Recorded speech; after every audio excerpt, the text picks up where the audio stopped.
con 8 victorias por la vía de los knockouts. De Santiago de Chile, presentando Miguel Aguja Gonzales.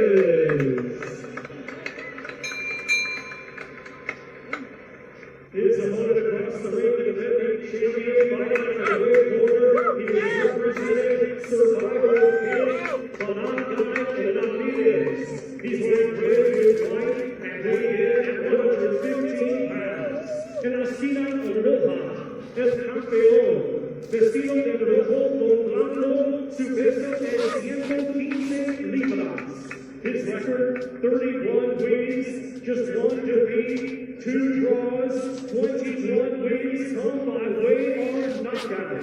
Su record, 31 victorias, 1 derrota, 2 empates, con 21 victorias por la vía del knockout.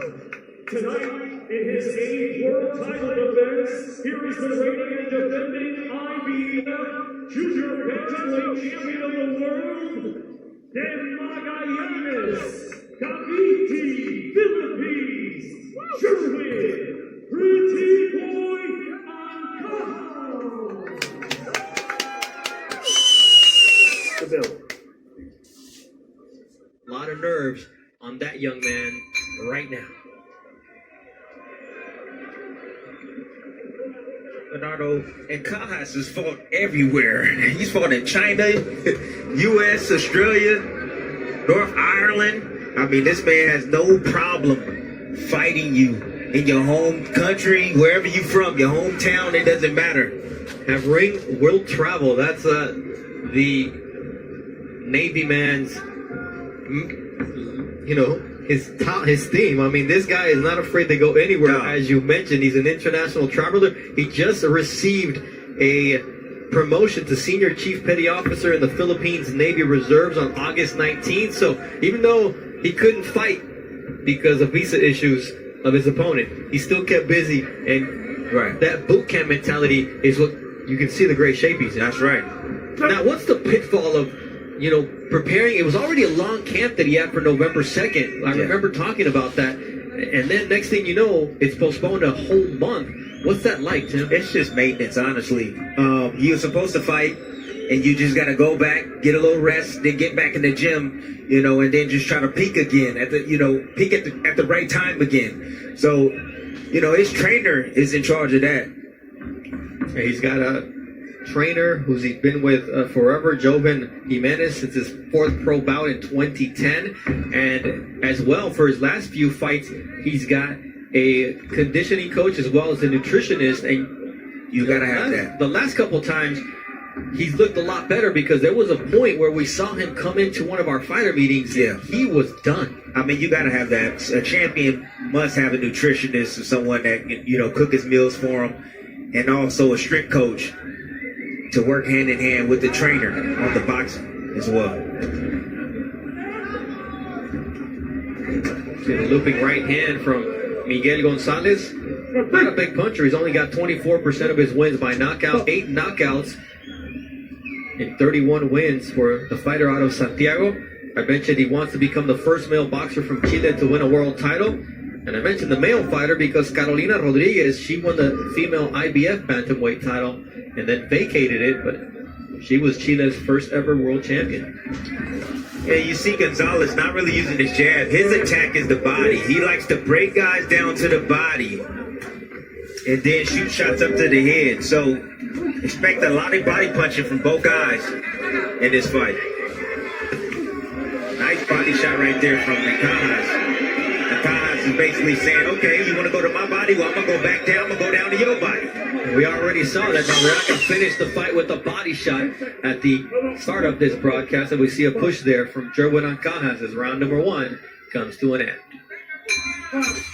It comes from a long lineage of boxers and a boxing family. So just runs in their blood. And together, they've gotten this far and they want to keep going further and further. For now, it's Jerwin Ancajas in the red trunks, trimmed in white, taking on Miguel Gonzales from Santiago, Chile. You mentioned the percentage of his landed shots that are body shots. He's actually a very good boxer from the outside, but he just loves to dig to the body and get into a war of attrition, and that's a dangerous place to be in against a fighter like Gerwin Ancajas. Yeah, that's a place where he needs to be because Gerwin Ancajas has better legs, better boxing ability. So he wants to be up in this kitchen. He wants to be digging down to the body and making it rough for Ancajas and not allowing him to use that southpaw angles. Those southpaw angles. Do you see Ancajas able to establish that jab from the outside? Yeah, when you fight against a southpaw, Bernardo, you know, one way to beat a southpaw is to be on top of him. You know, take those angles away, push him backwards. And if Gonzales can push him backwards and make Ancajas uncomfortable, well, that's what increases, you know, his opportunity to win this fight. His name is El Aguja, which means the needle, so he's got to thread the needle here against Gerwin Ancajas. Get inside, use a jab, work the body, but get out of harm's way because Ancajas is a dangerous finisher. Right on the belt line was that right hand from Gonzales.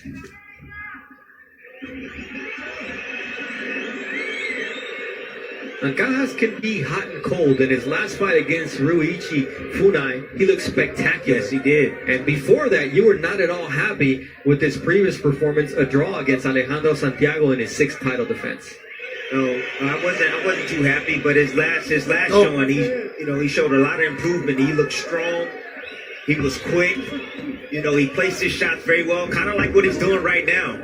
Placed his shot very well to the body and got the knockout. He's finding openings in Gonzales and creating them and taking advantage of them as Gonzales landed a nice right hook to the solar plexus.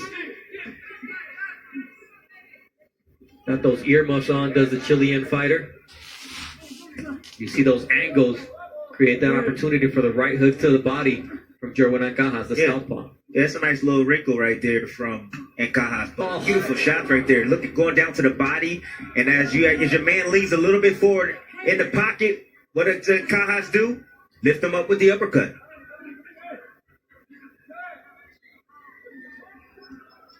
There's taking what the opponent gives you, and there's creating openings and opportunities, and that was the case for Gerwin Ancajas here as we close out round 2 of a scheduled 10-rounder with the world title.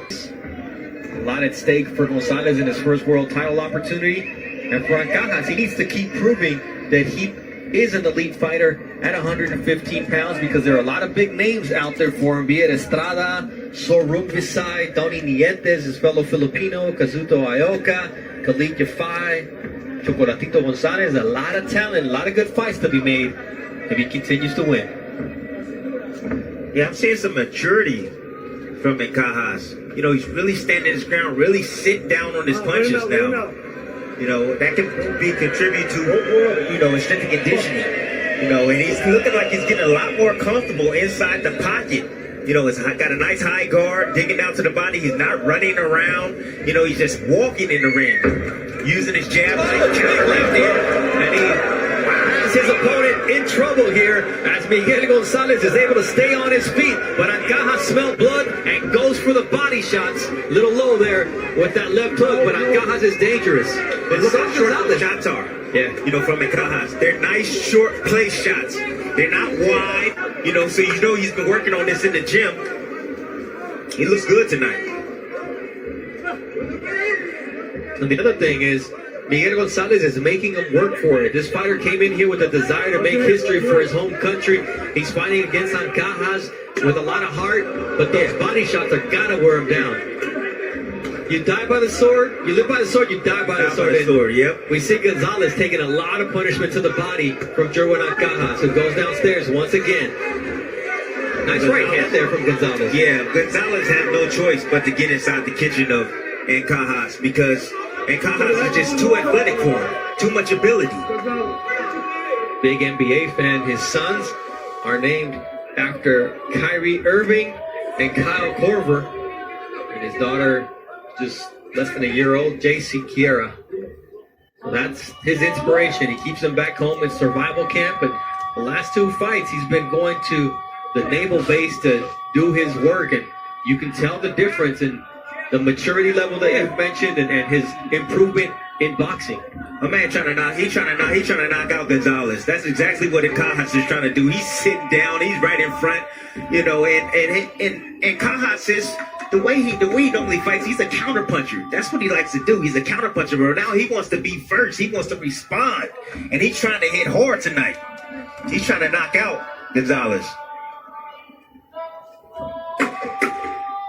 Good work from the champion, Jerwin Ancajas, here in round number 3 of a scheduled 12-rounder. Ricardo Osuna on Miguel Gonzales in Puebla, Mexico.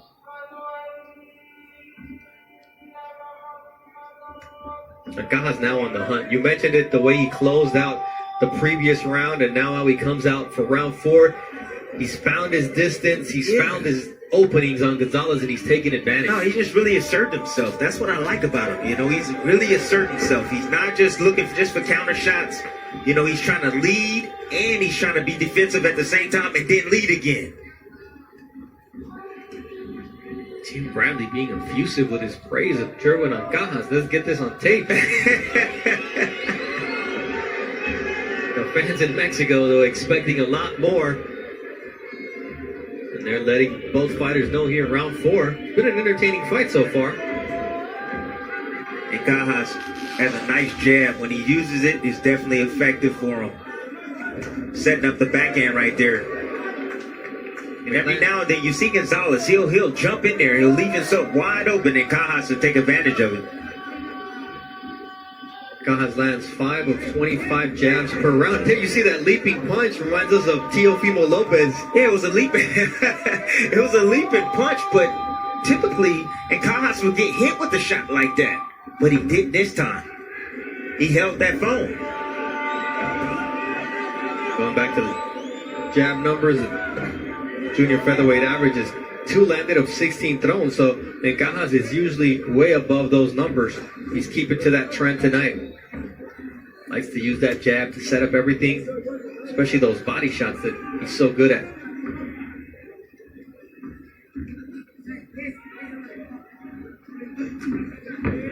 Nice counter right there from Ancajas. He saw the punch coming. You have to see the punch. If you want to avoid it, you got to look at it. You got to see it. Yeah, that's something, what you've been mentioning about Ancajas is what you want to see out of a fighter is development. Yes. As the level of competition improves, you want to make sure that you're getting better. And after that lull he had, and now when we see him, and he started camp June 1st for this particular fight, which was supposed to be November 2nd, you see the fact that he's a different fighter. Yes, he definitely looks like a different fighter. He's 27. He's right in the midst of his prime right now, Nardo. Right in the midst of his prime. And you know, and each fight you have to continue to get better and better and better. You know, it doesn't stop. You know, you have to master your craft. And I believe that Ancajas is finally in that position, and probably at that point in his career right now where he's starting to master his craft and believe in himself and his ability. He had that lull in his career, but now it seems to be paying off, getting that break in the Philippines leading up to this fight. And Miguel Gonzales, well, he sparred Juan Pablo Mesa and Gonzalo Funelida in Chile, and then he went to Puerto Rico and he sparred prospect Javier Cintron. So he got really good work, especially at the tail end of his training camp, knowing that he had to step it up for this world title opportunity.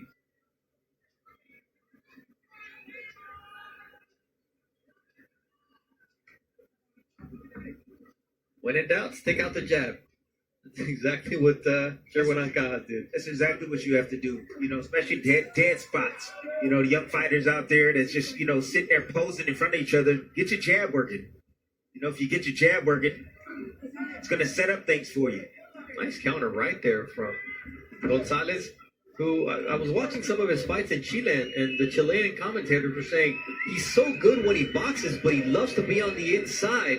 And right now you see his effectiveness fighting from the outside. The fans not digging it.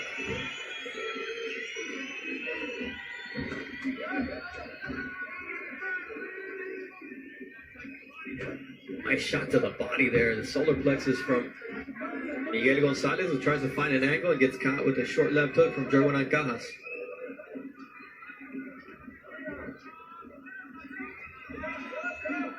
Little low with the left hook from Gonzales. Hit the leg of Jerwin Ancajas.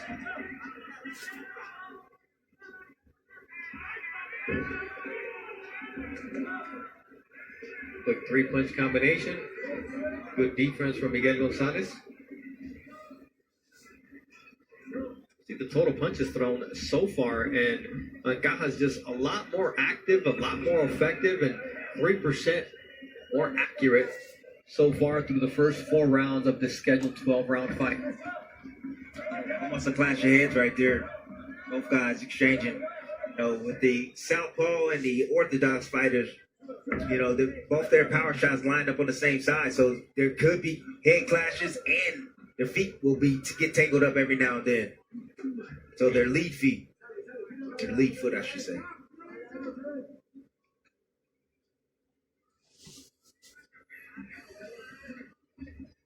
We're talking about the power punches.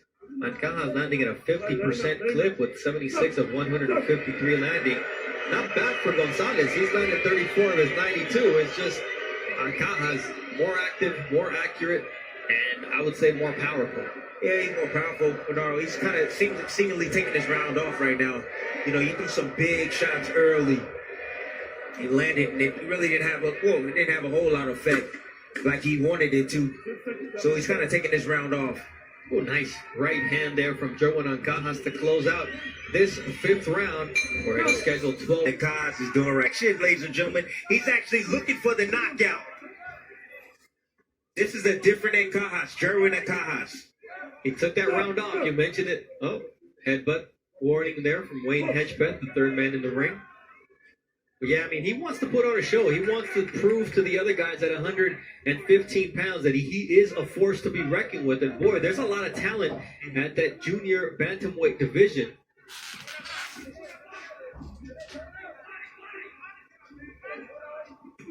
You see that body shot once again from Jerwin Ancajas. You could hear it. And that's really wearing down Miguel Gonzales. Yes, it is. But it's just not a body shot you just thrown. It's a perfectly placed body shot.